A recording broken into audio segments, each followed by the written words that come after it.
অভিনন্দন জানাই শ্রীকৃষ্ণপুর গ্রামের যারা অধিবাসী আছে তাদেরকে, যে তারা তৃণমূল কংগ্রেসের চোখ রাঙানির উপেক্ষা করেও এই অনুষ্ঠানে উপস্থিত হয়েছে। আমাদের একটা ছোট্ট অনুষ্ঠান ছিল যে এই গ্রামের মায়েরা বোনেরা যারা আছে তাদের সঙ্গে একটু দেখা করব, মাধ্যমিক উচ্চ মাধ্যমিকে যারা ভালো ফলাফল করেছে তাদের সঙ্গে একটু কথা বলবো, তাদের হাতে একটু বই তুলে দেবো যাতে তারা আগামী দিনে আরো ভালো করে পড়াশোনা করতে পারে। কিছু গরিব মানুষ আছেন যাদেরকে চক্রান্ত করে এখনো মাটির ঘর আছে, তাদেরকে একটু তিরপল আমরা প্রদান করব, এই আমাদের কর্মসূচি ছিল। কিছু গুণী ব্যক্তি আছেন গ্রামের, তাদেরকে সম্বর্ধনা দেওয়া। বিভিন্ন গ্রামে আমরা এই কাজ করছি। আজ ঠিক এই অনুষ্ঠান শুরু হওয়ার আগেই খবর পেলাম যে তৃণমূল কংগ্রেসের হারমাদরা লাউদোয়া অঞ্চলে বিভিন্ন অঞ্চলে লোক জমায়েত করেছে, অন্যান্য জায়গা থেকে গুন্ডাদেরকে নিয়ে এসছে, খাওয়া দাওয়া চলছে। উদ্দেশ্য কি? যে না, শ্রীকৃষ্ণপুর গ্রামের যে ছেলেমেয়েরা যারা আছে, যারা পড়াশোনা করছে, তাদের হাতে বই তুলে দেওয়া যাবে না। কেন? বইকে তাদের খুব ভয়। এই গ্রামের ছেলেরা যদি পড়াশোনা করে নেয়, জীবনে যদি নিজের পায়ে দাঁড়িয়ে যায়, তাহলে তাদেরকে আর মানবে না। কম বয়সী ছেলেদের হাতে বোমা তুলে দিচ্ছে, পিস্তল তুলে দিচ্ছে, তার বেলায় কোনো দোষ নেই, কিন্তু ছেলে মেয়েদের হাতে বই তুলে দিলে তাদের এত ভয়। আমি বলি, তোমরা তোমাদের ছেলেদের হাতে বম পিস্তল তুলে দাও, আমাদের ছেলে মেয়েদের হাতে আমরা বই তুলে দেব, এবং আগামী দিনে এই ছেলে মেয়েরা পড়াশোনা করে নিজের পায়ে দাঁড়িয়ে তোমাদের কান মোলা দেবে, তোমাদের উপর শাসন করবে, এই পাণ্ডবেশ্বরকে এগিয়ে নিয়ে যেতে সাহায্য করবে। গতকাল রাজ্যের মাননীয় মুখ্যমন্ত্রী বলেছেন, আরজি করে যে ঘটনা ঘটেছে, ডাক্তারি পড়া এক মেয়ে আমাদের বোন, তার উপর শারীরিক নির্যাতন করে তাকে হত্যা করা হয়েছে। সারা বাংলায় আন্দোলন হচ্ছে, সারা দেশে আন্দোলন হচ্ছে, সারা বিশ্বে আন্দোলন হচ্ছে। গতকাল মাননীয় মুখ্যমন্ত্রী বলেছেন, অনেক হলো, আর শোক পালন করার দরকার নেই, সবাই উৎসবে মেতে উঠো। আর তৃণমূল কংগ্রেসের উৎসব মানেই হলো নিরীহ মানুষের উপর হামলা। নিরীহ মানুষের রক্ত নিয়ে না খেললে তাদের উৎসব পূরণ হয় না। তাই তো আমাদের বুথ সভাপতি জিতার হাজবেন্ড, তাকে আজ রক্তাক্ত তারা করেছে, তার উপরে এসে হামলা চালিয়েছে, অন্যান্য আমাদের দলের কর্মীদের উপর হামলা চালিয়েছে।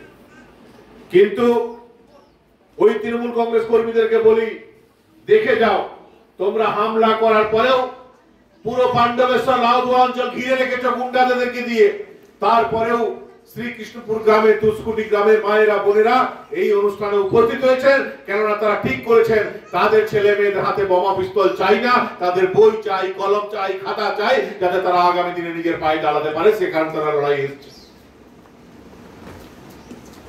এত ভয় যদি আমরা বিভিন্ন জায়গায় যাচ্ছি, তোমাদের অসুবিধা হচ্ছে, আমরা তো আমাদের ছেলে মেয়েদের হাতে একটা বই তুলে দিচ্ছি। তোমাদের তো অনেক ক্ষমতা, অনেক টাকা, তোমরা 4টা করে বই তুলে দাও, আমরা তো কেউ আটকাইনি। আমাদের ছেলে মেয়েদের হাতে একটা কলম দিচ্ছি, তুমি 10টা কলম দাও, আমাদের বাচ্চাদের ভালো হবে।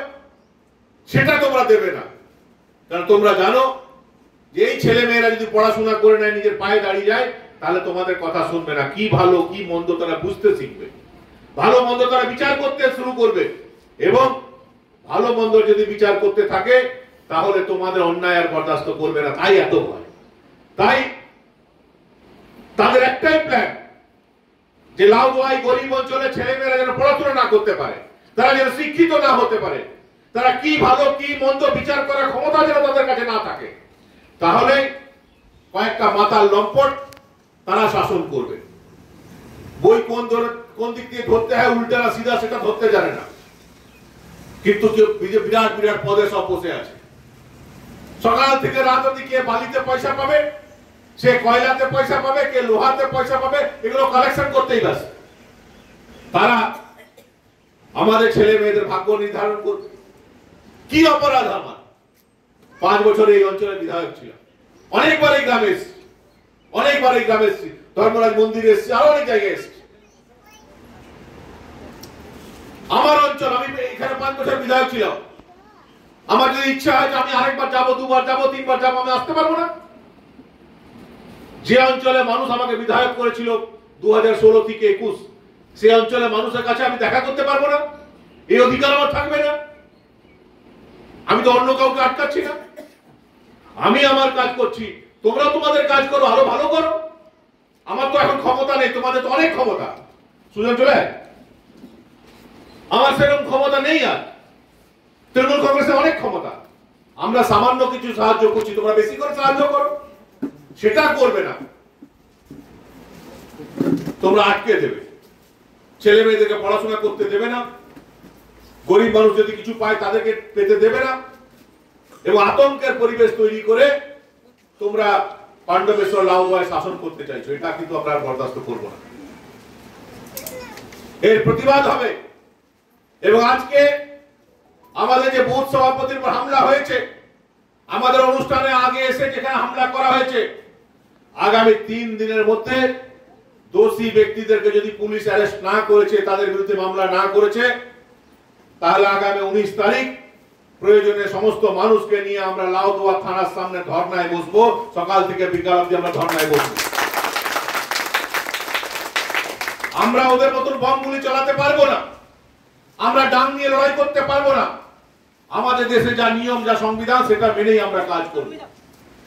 এবং আমি আপনাদেরকে বলে যাই, ওরা কেন এটা করেছিল? ওরা ভেবেছিল এইসব ঝামেলা করবে, আমার কাছে খবর যাবে, আমি হয়তো ভয়ে আসবো না। আরে এর আগে অনেকবার চেষ্টা করেছে, অনেকবার আমাকে আটকাবার চেষ্টা করেছে।